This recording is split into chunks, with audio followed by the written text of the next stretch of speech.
California sumampa na sa 11, isang Pinoy ang nadamay.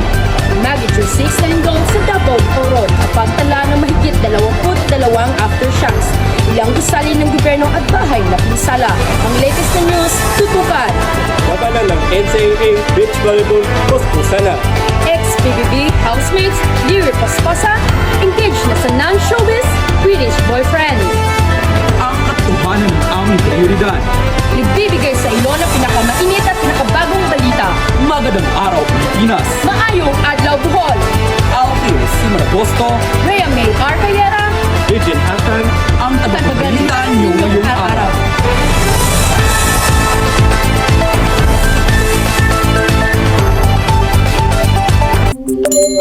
Favorite ko? Kopi ko blanca. Delicious ba? Di lang yarn. Creamy? Di lang yarn. Eto pa, gentle din sa tummy. Kopi ko blanca with creamy roasted coffee and New Zealand milk.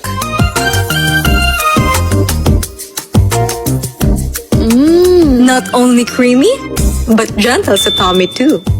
Switch na! Kopi ko blanca. Creamy, gentle sa tummy.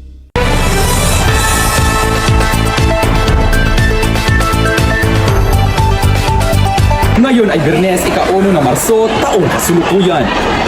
Sumampa na sa 11 ang death toll sa mass shooting sa loob ng isang dance hall sa Military Park, Los Angeles, California. Narito si Anyora para sa mga dugang na detalye. Ayon sa Philippine Consulate General Los Angeles, isang Pinoy ang kabilang sa mga nasawi sa mass shooting sa Monterey Park, California. Kinilala ng Los Angeles County Coroner Office ang biktima na si Valentino Alvero, 68 taong gulang.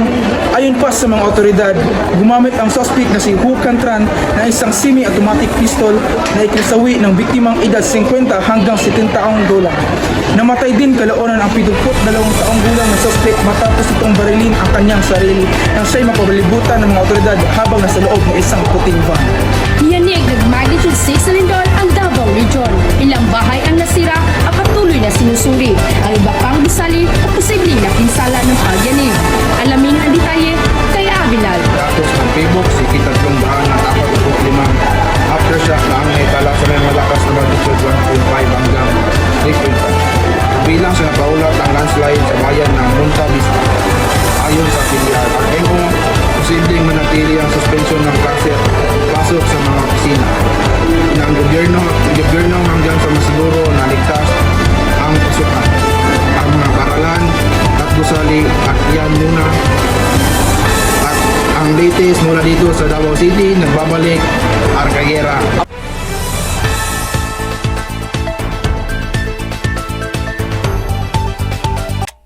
May mga oras na ang hirap nang magpatuloy. Pagod, puyat, at stress na lang ang nararamdaman mo sa araw-araw. Kaya malaga na mayroon tayong kasama sa pagpapatuloy ng ating laban. Kaya ako, ito lagi ang kasama ko. This is Pansit Canton.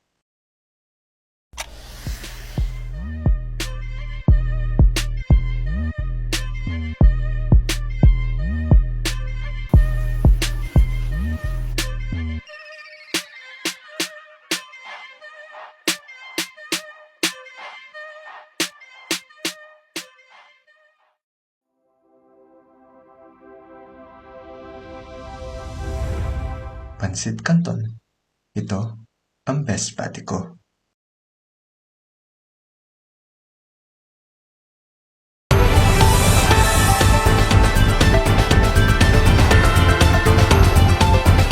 Abangan ang labanan ng NCAA Beach Volleyball Subic Zambales at tutok ang live. At ex-PBB housemate Leary Paspasa ipinipirma na siya engaged na. Susunod na yan sa pagbabalik ng makapagkakatiwalaang Crystal News.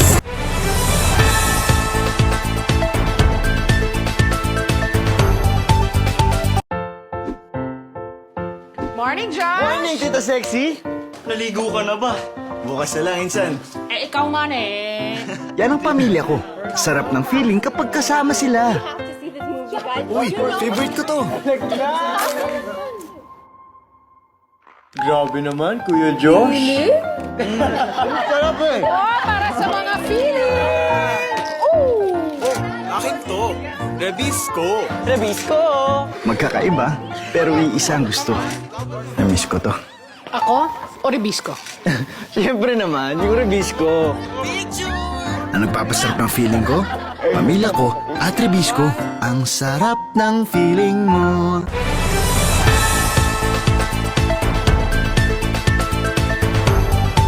Labanan ng NCAA Beach Volleyball sa pagitan ng University of Perpetual Health System Duncan at Colegio de San Juan de Lecan Women's Team ating tutukan. Live mula sa Subic, Zambales, Alambatin. Ayon nakatutok dito ngayon sa Sun Court ng Subic Bay River Zone sa Zambales kung saan ginaganap ang NCAA Beach Volleyball sa labanan sa pagitan nina Janine Padua at Mary Rose Dapul ng Perpetual Lady Altas at Letran Lady Knights na sina Chaco Nada at Lara Silva. Ang Letran Lady Knights NCAA Season 98 Women's Beach Volleyball Champions nasungkit ni Chaco Nada ang Queen of the Sun Letran ng MVP Award sa NCAA Season 98 Women's Beach Volleyball noong Sabado. Mula dito sa Zambales, balik sa iyo. Pinahagi ng dating Pinoy Big Brother housemate na si Lyric Esposa ang karelasyon niya ang isang non-showbiz foreigner guy. Ginawa niya ang anunsyo sa kanyang Instagram post sa karelasyon niya ng isang British national na nagngangalang Paul. Narito ang kwento ni Agnes Arcamo.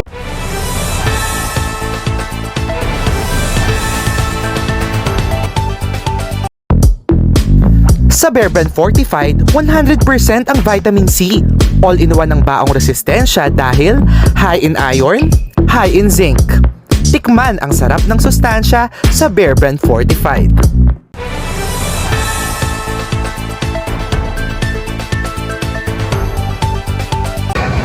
Hey mga Marites! Ready ba kayo sa ating chika ngayong araw? Ang Chika Minute ngayon ay engage ang ating PBB housemate na si Angela Lee Risposa sa isang non-showbiz British boyfriend na si Paul Joshua Marsden. Nitong Biyernes, October 11, 2024, ibinahagi ni Lee ang balita sa kanyang Instagram account na kasama ang kanyang retrato kung saan makikita ang engagement na ibigay ng kanyang boyfriend. Caption ni Lee sa kanyang post, "It's a yes, parents approve." Umanin ang congratulations message at comment section ng post ni Lee mula sa kanyang Instagram followers at mga batchmate nito sa Pinoy Big Brother. Kabilang sila Lou Yanong at Kauro Unama. Itong Martes, October 2, 2024, unang nagpahiwatig si Lee ng isang engagement sa kanyang British boyfriend. Unang ibinahagi ni Lee ang kanyang relationship status noong December 2022 sa Instagram. Caption nito, "You're my sun and moon. You're everything between in the middle of the star, collide with you." Wow, makakasana all ka talaga sa ibang relasyon. Ako si Agnes Arcamo, balik sa'yo, Alpi. Yan ang mga balitang nakalap sa oras na ito. Kami ang tagapaglikod, Rhea May Arcayera. Alfie Lasima Agosto. Regine Hakan. Bawat pangyayari tutukan, nagsisilbing mata at boses ng isang katauhan. Palaging inaasahan at walang inuurungan. Ito ang pinagkakatiwalaang Crystal News.